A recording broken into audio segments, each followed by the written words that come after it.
What's going on, guys? Welcome back to the Good Success Quick Tips. I am Josh Culler, and back with me again, I've got Jarrod Stotemeister, and he is the salesman for Good Success, and he also sells with Olson Group for the turnkeys and active turnkeys that we sell.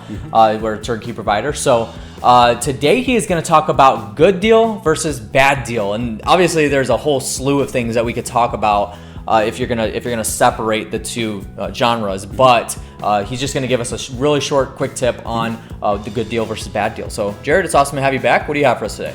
Well, first of all, it's good to be back. I have one house. We're gonna talk about one house today, and how in many cases it may come across as a good deal and also could come across as a bad deal depending on what numbers you're looking at.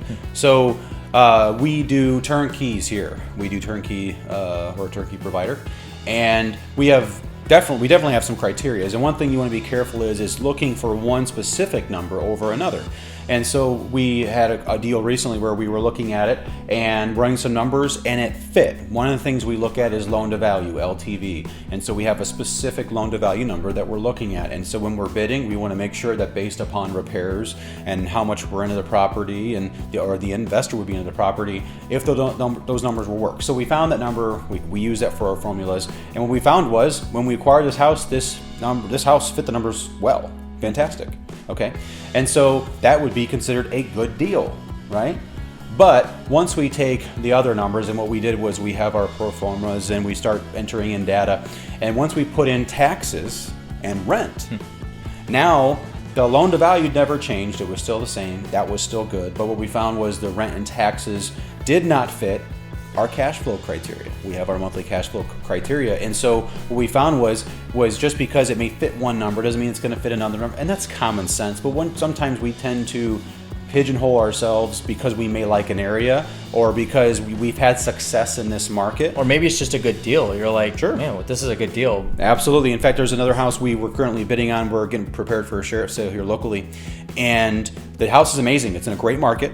And this has got a great school system, great market, and the house would flip well, but we're a turnkey provider. And so after running the numbers, everything looks great. We're kind of wondering why the price is so low. And then after we started doing again the loan to value fit, and then we went back to the rent to taxes, and the taxes were almost $4,000 and the rent's $1,300. So the numbers aren't really going to work really well. It's really eliminates. It's really the upfront, like this is a good deal versus the back end of it after you've run your numbers and decided what kind of deal you want to do. Sure, it's part of due diligence. I mean, you guys are going to go through that, but again, when you've done deals in a specific market, you tend to think you know everything about that market. Not that you don't, but you have an idea. But once you pinpoint that, and we've all had investors, you know the block, you know the house, you know all these things, all this information, but there's those caveats about these deals that you kind of got to watch out for. And for this particular house, the second illustration, the taxes were $4,000, which is about $12,000 to $1,200 more than what you probably should have for a rental. So